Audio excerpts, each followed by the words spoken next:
In 73 BCE, the Roman Republic was at the height of its power, controlling vast territories around the Mediterranean. The legions had conquered nations, the Senate governed with authority, and Rome itself stood as the undisputed master of the known world.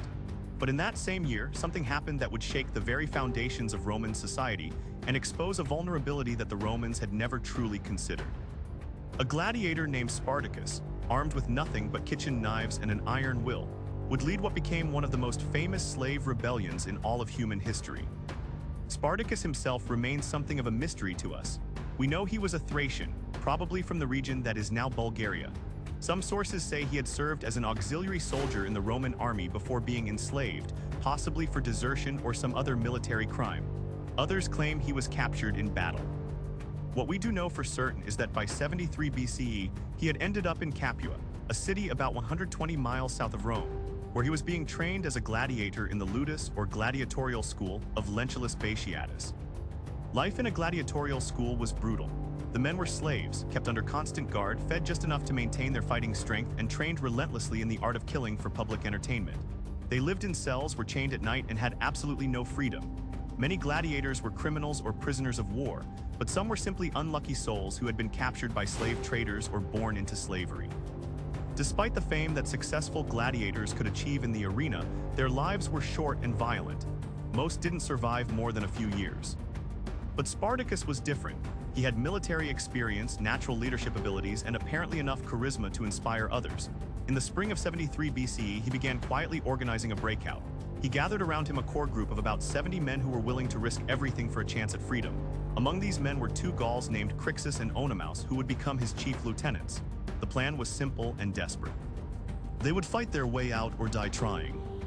The opportunity came when somehow, through bribery or theft, the conspirators managed to get their hands on kitchen knives and cooking spits. These were pathetic weapons compared to the swords and armor that the guards carried, but they would have to do. The exact details of the breakout are lost to history, but we know it was successful. The 70 gladiators overwhelmed their guards, burst out of the school, and ran for their lives into the streets of Capua. The escapees didn't get far before they encountered more resistance, but fortune smiled on them. They came across several wagons that were transporting gladiatorial equipment to another city. The wagons were loaded with real weapons and armor. The gladiators seized everything they could carry, suddenly transforming from desperate fugitives with kitchen knives into a properly armed fighting force. With this stroke of luck, they fought their way out of Capua and fled into the countryside. The gladiators knew that Roman soldiers would be coming after them soon, so they needed to find a defensible position. They made their way to Mount Vesuvius, the great volcano that loomed over the Bay of Naples. The mountain had been dormant for centuries, and its slopes were covered with vegetation and vineyards. Near the summit was an old crater with steep walls and only one narrow path leading up to it.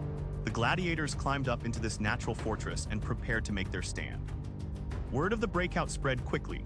As news traveled through the countryside that a band of gladiators was camped on Vesuvius, something remarkable happened.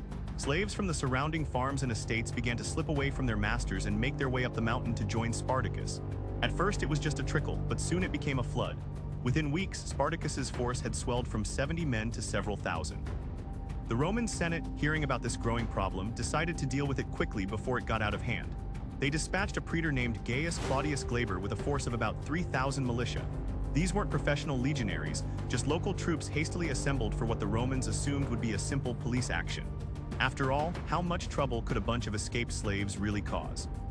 Glaber arrived at Vesuvius and immediately saw that the gladiators had chosen their position well. The crater could only be approached by one narrow path, and any attempt to force it would result in heavy casualties. Glaber was confident that he didn't need to risk an assault. He would simply blockade the path and wait. The slaves had no source of water or supplies up there. They would be forced to surrender within days or they would starve. But Glaber had made a critical mistake. He had assumed that the slaves were trapped, when in reality they were just waiting for the right moment to strike. Spartacus had his men weave ropes and ladders from wild vines that grew abundantly on the mountainside. One night, under cover of darkness, the entire slave army descended down the steep rear wall of the crater, the side that Glaber had assumed was unclimbable. They circled around behind the Roman camp, and at dawn they attacked. The Roman militia was caught completely off guard. Men were still sleeping in their tents when the slaves came screaming out of the darkness. The battle was short and brutal. The Romans, surprised and disorganized, were routed.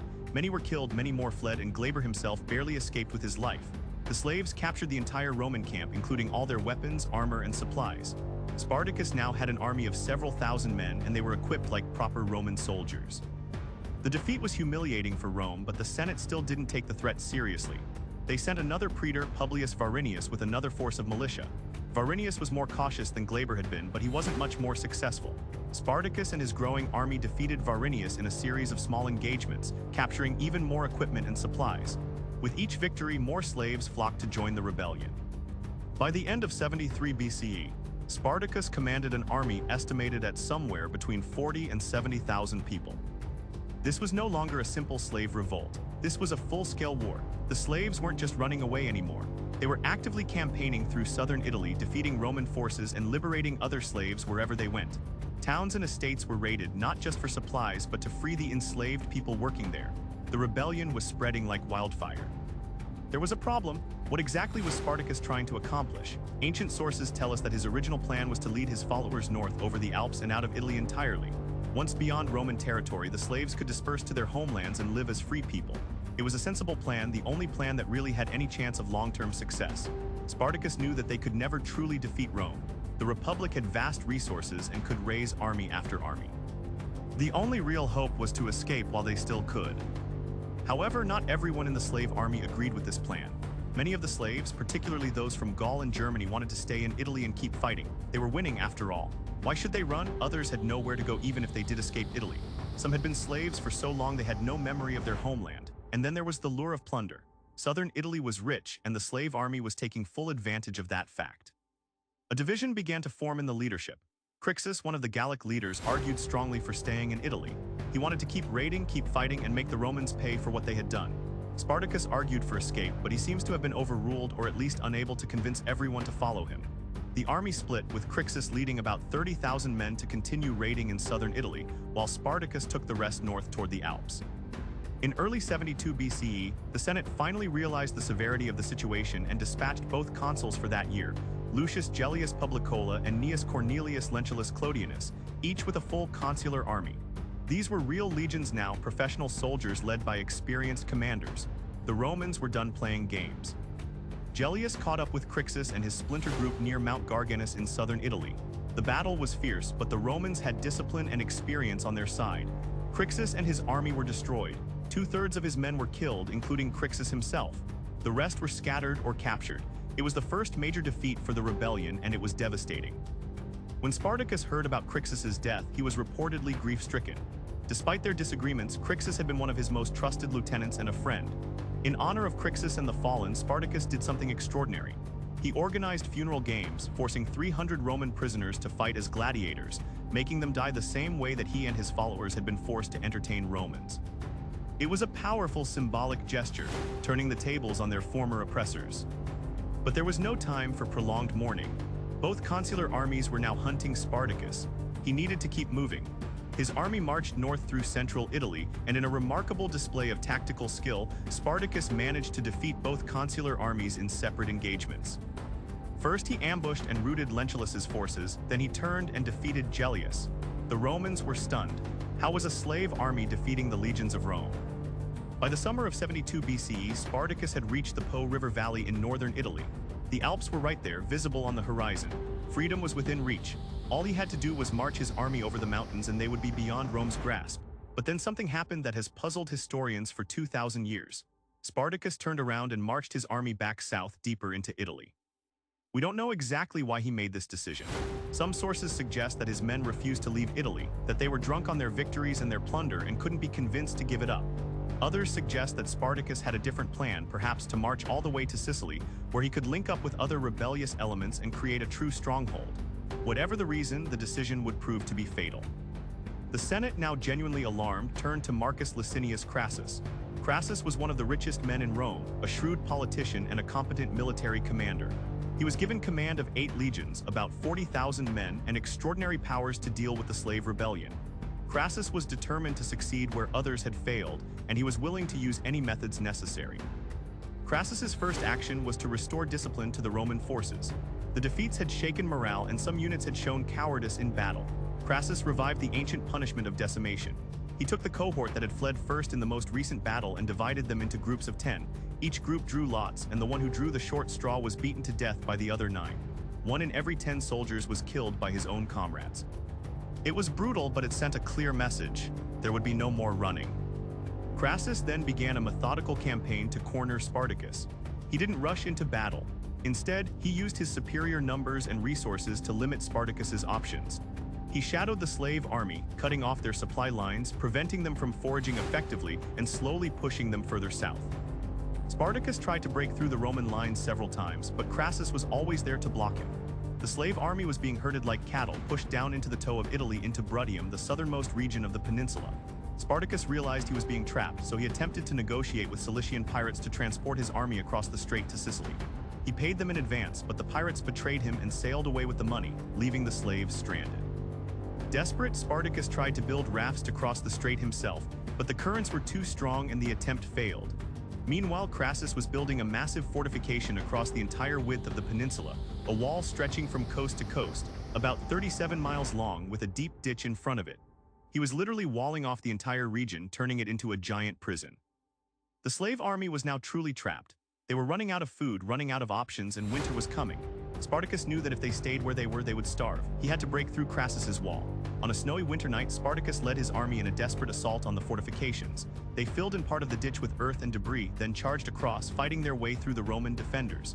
About 2/3 of the slave army made it through before the Romans could seal the breach. They were free of the trap, but they had suffered heavy casualties, and they were still deep in hostile territory with a Roman army pursuing them. Spartacus marched his battered army north again, trying to get away from Crassus, but the situation was deteriorating. The Senate, worried that Crassus was taking too long, had recalled Pompey the Great from Spain and Marcus Lucullus from Macedonia, both with their armies. Spartacus was now facing not one but 3 Roman armies, and they were closing in from all sides. The slave army was fracturing under the pressure. Discipline was breaking down, and groups of men were deserting or splitting off to try their luck on their own. 2 of Spartacus's subordinate commanders, both Gauls, took about 12,000 men and separated from the main army, possibly hoping to break through to the north on their own. Crassus sent a portion of his army under his subordinate Mummius to pursue them. The breakaway group was caught and destroyed near a lake in Lucania. Almost all 12,000 were killed. Spartacus was now down to about 40,000 men, and he was running out of room to maneuver. Crassus was behind him, Pompey was approaching from the north, and Lucullus was coming from the south. The trap was closing. Spartacus made one final decision. Instead of continuing to run, instead of trying to slip past the Roman armies, he would turn and fight. He would meet Crassus in open battle. In the spring of 71 BCE, somewhere in Lucania, the 2 armies finally met. We don't know the exact location of the battle, and the ancient sources give us only fragmentary details of what happened. What we do know is that Spartacus led his men with incredible courage. Before the battle began, his men brought him a horse, as was customary for a commander. Spartacus drew his sword and killed the horse in front of his entire army. He said that if they won, he would have plenty of Roman horses to choose from, and if they lost, he wouldn't need a horse at all. He would fight and die on foot with his men. The battle was fierce and bloody. The slaves fought with desperate courage, knowing that defeat meant death or a return to slavery, which for many was worse than death. They charged into the Roman lines again and again, and for a while it seemed like they might actually break through. Spartacus himself was in the thick of the fighting, trying to cut his way through to Crassus personally. He wanted to kill the Roman commander to take at least one more enemy with him. But the Romans were too strong, too disciplined, and too numerous. The slave army was exhausted, outnumbered, and surrounded. Slowly, inevitably, the Roman lines began to push them back. The slaves fought on, but the outcome was no longer in doubt. Spartacus, wounded multiple times, was last seen surrounded by enemies, still fighting, still trying to reach Crassus. He disappeared into the chaos of battle and was never seen again. His body was never identified among the thousands of dead. The slave army was annihilated. Ancient sources claim that about 60,000 slaves died in the battle or in the pursuit that followed. Only about 6,000 managed to escape the immediate slaughter, but they were hunted down by Crassus's cavalry and captured. 6,000 prisoners, the last remnants of Spartacus's army, were crucified along the Appian Way, the main road from Capua to Rome. Their bodies were left hanging there as a warning to any other slaves who might think about rebellion. The crosses stretched for over 100 miles, one crucified slave every few dozen yards, a forest of death. Crassus had won, but he didn't get to enjoy his triumph for long. Pompey, arriving late to the battle, encountered about 5,000 slaves who had escaped the main battle and were fleeing north. Pompey's forces destroyed them, and Pompey then had the audacity to write to the Senate claiming that while Crassus had defeated the slaves in battle, it was he, Pompey, who had truly ended the war by wiping out the last survivors. The rivalry between these 2 men would have significant consequences for Roman politics in the years to come.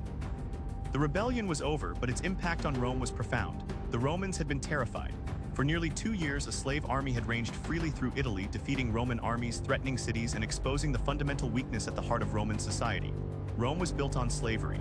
Slaves were everywhere, working the farms, serving in the households, laboring in the mines and workshops.